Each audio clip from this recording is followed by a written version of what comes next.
It's time for Around the Ozarks Wake Up Weather, sponsored by John's Heating and Air, Command Family Medicine, and Taylor Grubaugh Chevrolet. Here's your host, meteorologist Abby Dyer.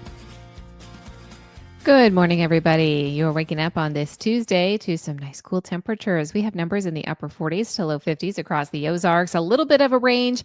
And today we're going to see quite a bit of dry time in the Ozarks. However, our pattern changes later this afternoon and evening, and rain showers and thunderstorms return to our forecast. We're going to dive right in this morning because while things are cool and partially clear right now, we have some partial sunshine in the forecast. I think that's going to change as we go through the course of the afternoon.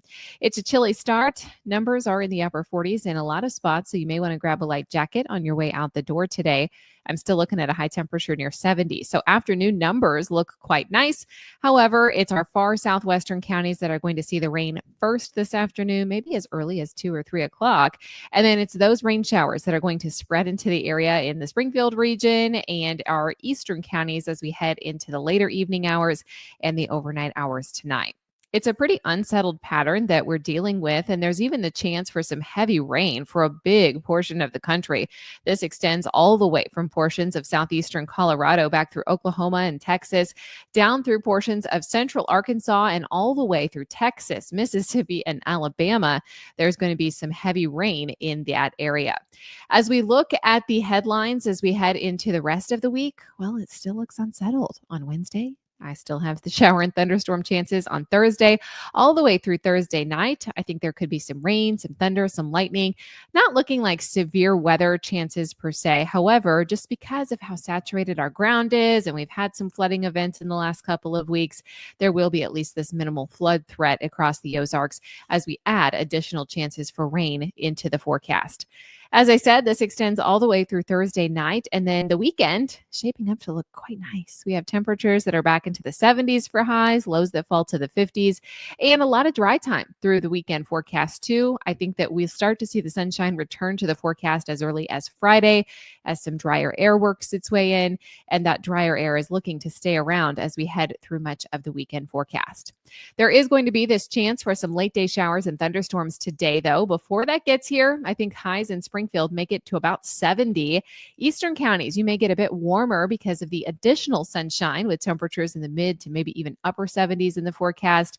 By Wednesday, our rain chances mean the temperature is limited a little bit with highs back into the lower 70s again. By Thursday, we're still talking upper 60s, low 70s for highs. And then with that return sunshine on Friday, we should get temperatures to top out in the low to mid 70s. And as I said, the weekend forecast is shaping up quite nicely at this point. Around the country, what's making headlines? Well, it's a prolonged period of unsettled weather and cooler temperatures to start off the week for much of the country. It's kind of an unusual pattern that has set up across the U.S. as we head into the first week of May. We don't often see this unsettled weather bringing such cool air and unsettled weather to the lower 48, but it's what we have to deal with for the next 5 to 7 days. There is this increased flash flood threat for the severe weather threat that I already mentioned for the southern plains and the lower Mississippi Valley. And then locally heavy rain is also in the forecast today for the greater New York City area. This also includes much of New England as we head into Wednesday. So lots of active weather for many of us across the country in what can sometimes be a quiet time of the year. All right, it's time for that Around the Ozarks Wake Up Weather Brain Twister trivia question for the day. And the question that I left you with yesterday, what is the primary source of energy for the sun, powering its heat and light? And the options that I gave you here were A, nuclear fission, B, nuclear fusion, C, chemical combustion, or D, gravitational collapse. The primary source of energy for the sun, which then in turn powers us, is B, nuclear fusion, not fission. Congrats if B was your choice. It's a process called nuclear fusion. In the sun's core, there is intense pressure and temperature causing hydrogen atoms to fuse, creating helium and releasing a tremendous amount of energy in the form of light and heat. So now you know. Congrats if B, nuclear fusion, was your guess. Here's the quiz question that I'll leave you for tomorrow. What is the approximate surface temperature of the sun in degrees Fahrenheit? Do you think it is 6,332 degrees, 9,932, 13,532, or 18,032 degrees Fahrenheit? All way too hot. Let me know, what do you think is the approximate surface temperature of the sun? You can submit your guess. That's at aroundtheozarks.com.